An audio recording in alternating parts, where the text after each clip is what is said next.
I am the contrarian, and this is my world.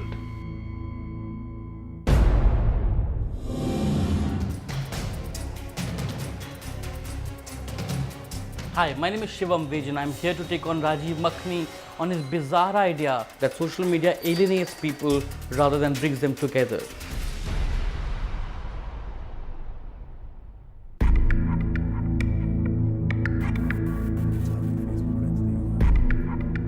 Around 3,000 I have follow, but it does not count. Technology is a strange beast. It comes bearing gifts with one hand and it'll always stab you in back with the other. Now that was supposed to be the cliche saying.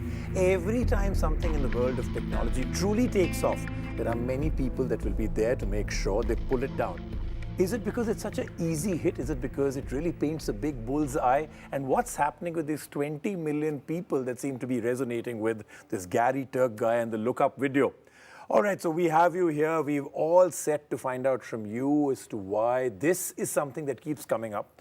Our viewpoint is that while it was a cliche at one time, it's made a huge comeback, not just because of this video and the 20 million people that watched it, but because true sense is starting to now dawn on people that using technology all the time as their primary form of communication could be a serious recipe for disaster. You obviously don't really believe in that. So a minute and a half, all yours to tell me why we're wrong. Well, you could make a case that social media is addictive and you might take it for real-time interaction, but sooner or later everybody makes friends on social media with particular overlapping interests and then they decide to meet in person. Now, I'm meeting you for the first time here, but I might go and add you on Facebook. I don't even need to go home. I can add you on Facebook right here on my phone. So many of us who use social media for years, be it in the blogging boom or Twitter, Facebook, or e-groups which are now forgotten, have made online friends into real life friends, met them. You even forget, you become so close that you even forget that you met through Facebook once upon a time. So I don't think this binary really exists. That video shows people huddled into a room, but actually now with smartphones, you're not clustered in a room at all. You're mobile everywhere. So you're saying that world. For generations, with the way even the human evolution has happened, which is face-to-face, which is direct eye contact, which is actually a little touch and everything else that's been the general guards of everything that we've done with evolution, the pillar blocks of how we've all evolved. You're saying it doesn't really matter. We can move to this new system. No, it matters. And there will be absolutely no ripple effect of it. No, it matters. I'm not saying that everybody should stop meeting each other in sort of person. But what I'm saying is that, this eye contact, for instance, in person is replicated on the internet with its own language. Emoticons, for instance, do that. When you're seeing something sarcastically and you add a smiley, that smiley is basically replicating the smile in person. This reminds me of the fact that the first time smileys became a big hit, it was because you kind of thought, okay, was that a little harsh? Let me put a smiley at the back. So doesn't it actually lead to a lot of contrary viewpoints? So if I sat here and spoke with you and my level of harshness and sarcasm, because you're with me, would be far more muted because I would give you some respect. That respect is usually lost out there because I can just camouflage by using an emoticon. It's not just emoticons. These days, people respond to something I read on Facebook with a YouTube link that you remind me of this song, right? So, and imagine if that person was to meet, he would sing that song, saying, "Listen, you remind me of this song. Let me sing it for you." And that in person, he might not sing because he might be too embarrassed of his singing skills. It is now scientifically proven from the psychiatric angle to other angles to do with socializing and everything else, that people that have a larger-than-life online persona usually are the exact opposite personalities in real life because suddenly they have this thing where they can be who they are versus who they want to portray. We all have these concerns, but the internet is a medium that allows you to make whatever you want to make of it. It's like a clean slate of paper, right?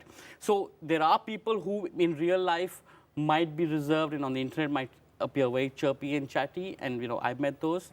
However, this is not a stereotype that we can stick to. There are many who are exactly the same on sort of the internet and real life. But they change too. There are those abusive trolls on the internet who are real nice people in real life. I've seen those.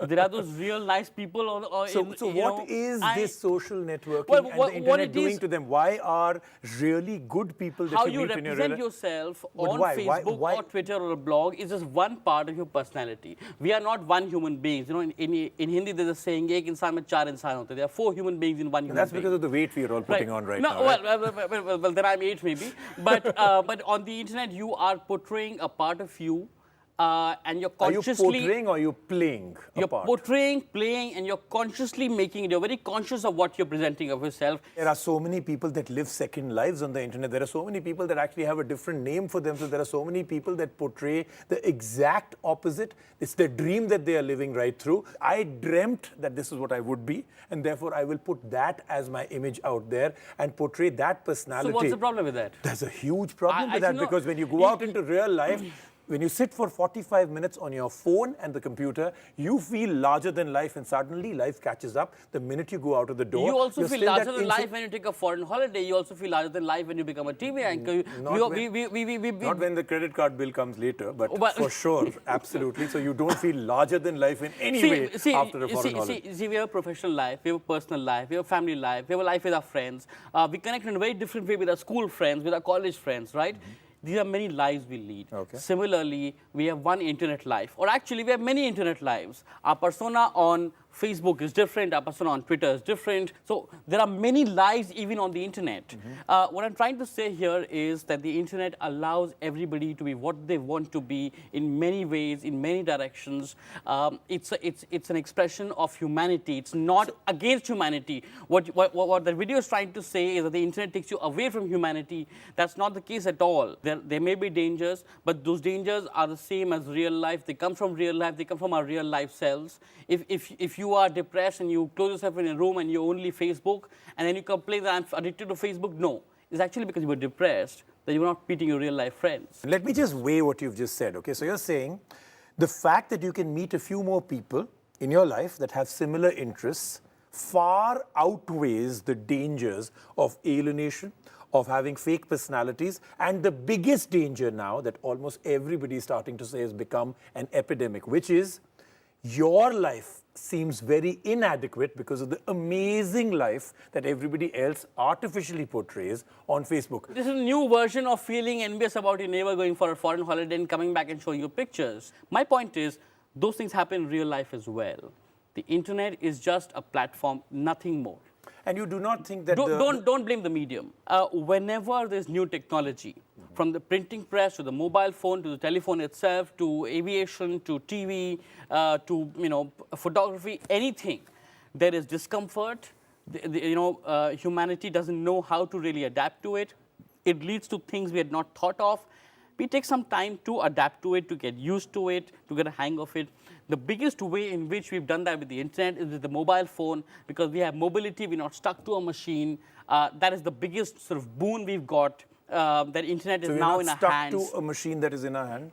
Hasn't it made it Well, worse? you could be walking and you can intermittently keep checking. I think people are getting used to it. People switch off their. It's pretty much led to some of the worst things happening when you actually have real life conversations where people are more occupied with their phone than to talk to you. And that has led to restaurants, movies, and other places. It's gone for a complete 6, right? And that has led to an evolution of etiquette.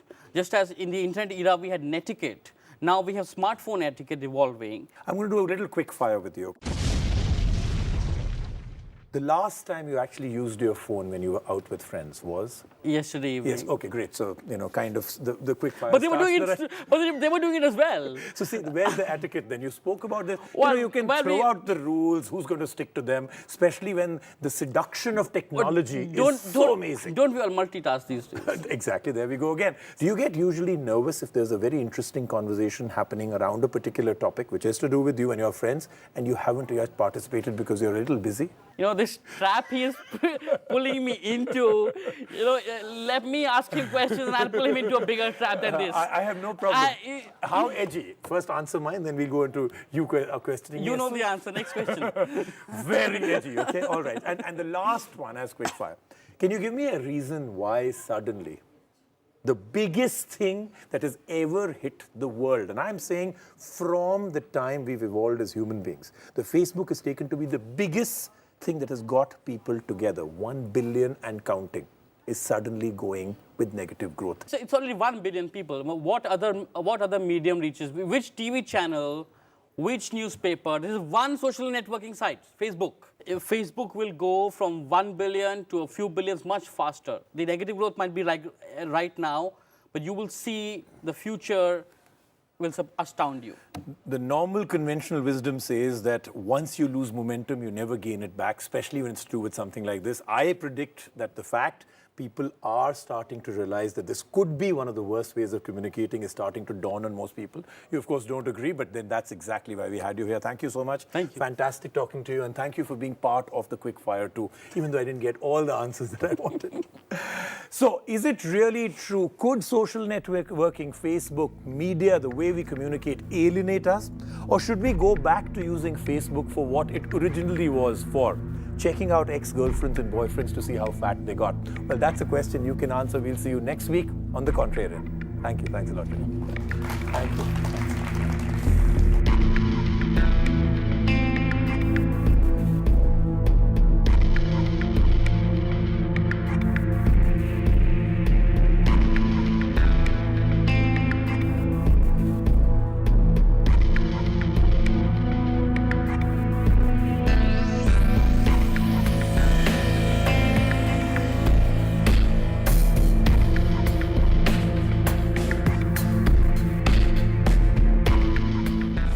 I am the contrarian, and this is my world.